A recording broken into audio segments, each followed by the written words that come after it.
is Dasm, and this is my Löwe self-defense class.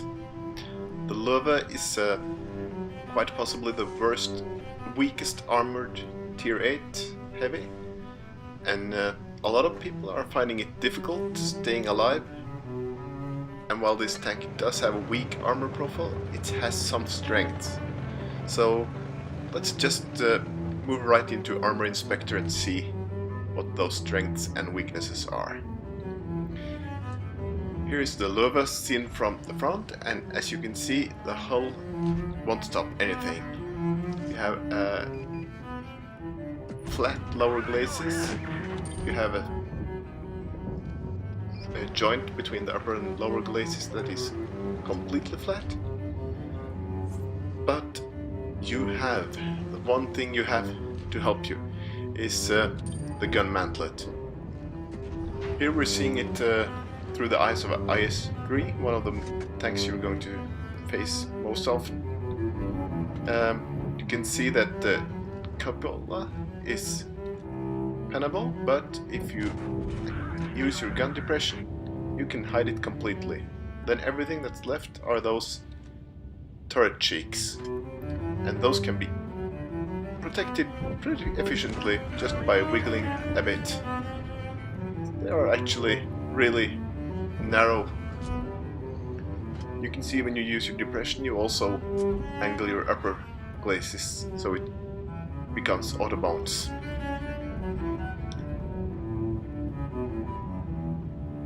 If we look at it through the eyes of a tier 10, you can see the gun mantlet will still do its job.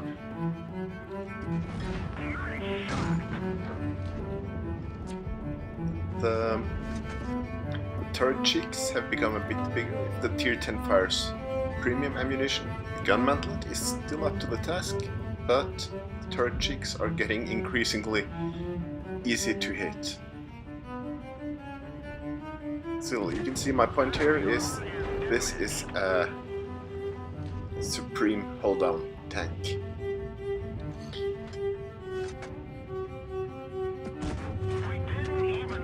You can also see it can side scrape a bit. If you put your gun just above the front of your tracks, your side becomes pretty much auto bounce.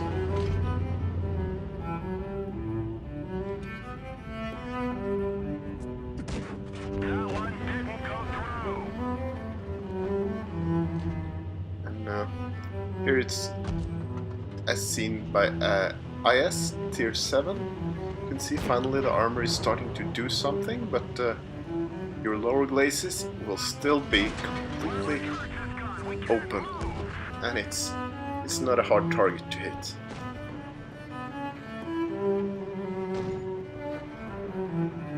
So here you see the side scrape angle. You should also pay attention to the width of the tracks, because that's going to come in handy. I'm going to show you how later. The strongest point of the Löwe is obviously its gun, the 10.5 cm KVK L70, which has outstanding penetration values, it has great accuracy, and it has supreme gun handling. Possibly the best handling gun of tier 8, it's my claim. The Löwe also has excellent traverse speed for a heavy tank, and that's going to come in real handy, and we're going to come back to that in a little bit. So here we are at Middleburg. We have gone hill, obviously, and what I want to show you here is hull down. Okay, you see here I've shown my backside a bit too much, so I'm taking a hit, but once I manage to get into position, so all they can shoot at is my turret, there is nothing that can hurt me, really. All the Reds can see is my turret, and as you can see, it will be completely red to them. They will have a few grayish patches to tempt them to take a shot, but they're not gonna hit them unless I'm sitting completely still and letting them aim, and of course, why would I do that? shot.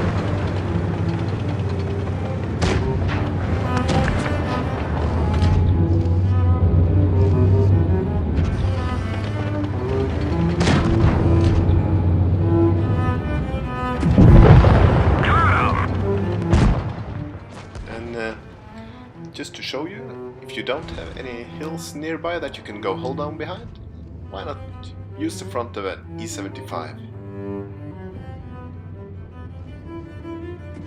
Just move back and forth with him and let his solid armor take all weight. Okay, we're moving on to the next part, which is side scraping.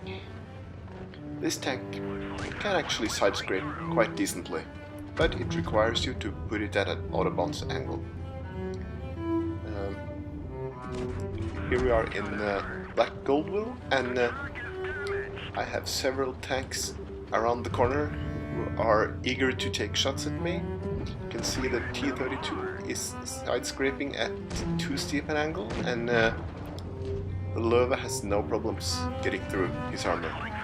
He would have to go completely to the out-of-bounds angle to be able to deflect the shots from this excellent gun.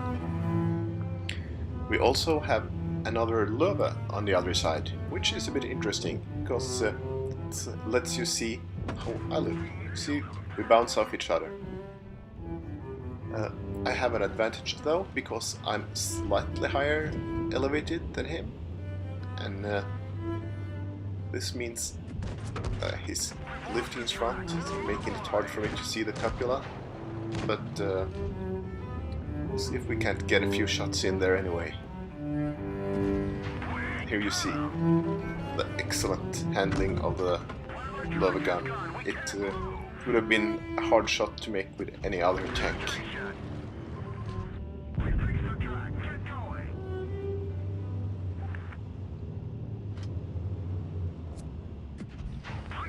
You can also see me targeting this flat strip where the upper and lower glazes join each other. Okay, the next one is a combo. We're going to side scrape and hold on at the same time. Because the cover we have here, it's nowhere near big enough to hide the whole big Löwe.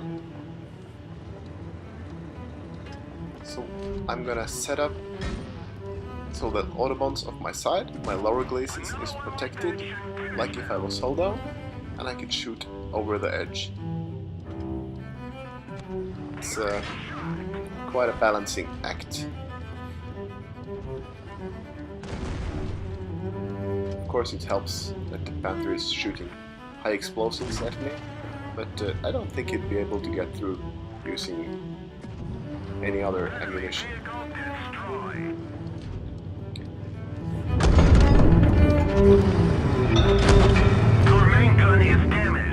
For the next part of the video, we're going to be a bit sneaky. We are going to do the twist. As you can see, we are in Fort Despair and we are facing T-54s. Okay, T-54s, they have really poor armor-piercing ammo penetration, but they have really good high heat penetration. So because they have such low penetration values on their AP ammunition, I'm able to angle a bit and force them to switch to high explosive, and then just as they're going to shoot, I twist my tank just a little bit and I catch the heat round on my tracks. And of course it's detracking me, but no damage. And as you can see, I've already bounced several shots. And the reason the Löwe can do this and other heavy tanks really can't is, well, first of all, it has really wide tracks, and second of all, it has a 30-degree traverse speed, which means you can throw those tracks around and really mess up the Reds. Here I'm side scraping a bit from both sides at once. I'm starting to feel the heat here now. I'm stuck in the middle of the map with reds all around me. Still, I'm not taking it out. There, I took my first damaging shot. Looks like that one went right through. So, those were the different techniques, and now we're going to treat ourselves to a full match of gameplay. And we're going to see how the Löwe performs. So we have gone to the hill and the reds are starting to appear, and they're just lining up to be shot.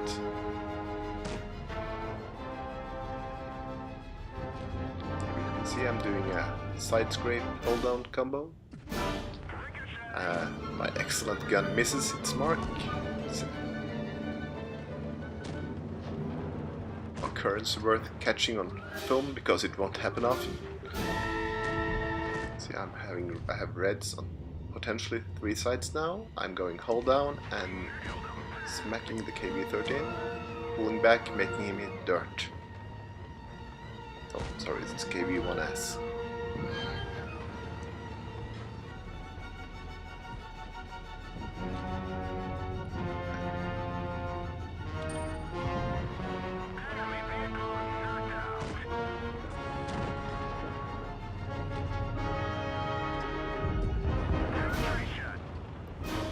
Kind of a front scrape. It's not the best technique for the Löwe, but and I'm taking some punishment for it. I'm being shot at from 2 sides now. But I managed to land a few shots. I angle myself a bit better, but obviously not enough. I'm getting hit by the sniping IS-3.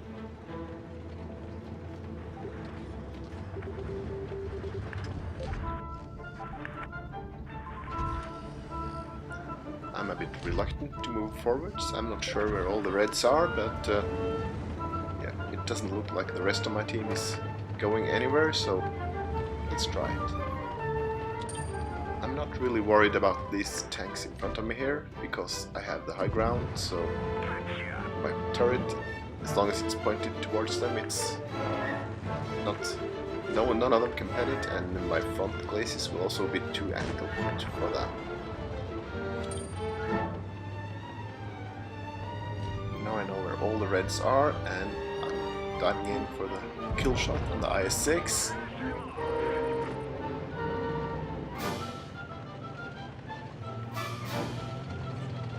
I'm gonna be a bit sneaky here. I have a few hit points left. I don't think I could survive a hit from that ISU, so I'm gonna try to get behind it.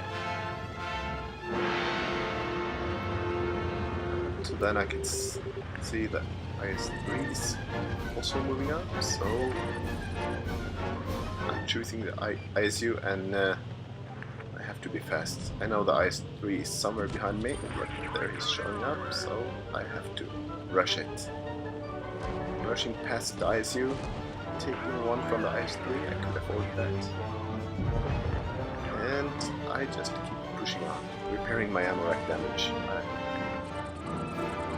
I wouldn't want that to develop into something serious.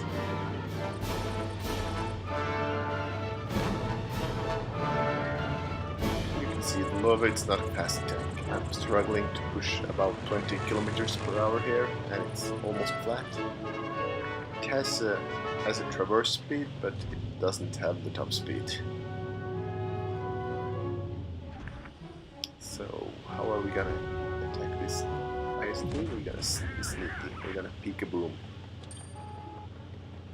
And here we are in a perfect hold down position. We're bouncing him,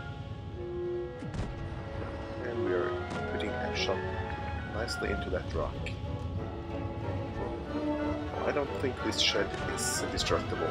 Maybe I'm just fooling around here. Maybe I could have just shot it through the shed, but it looks very solid.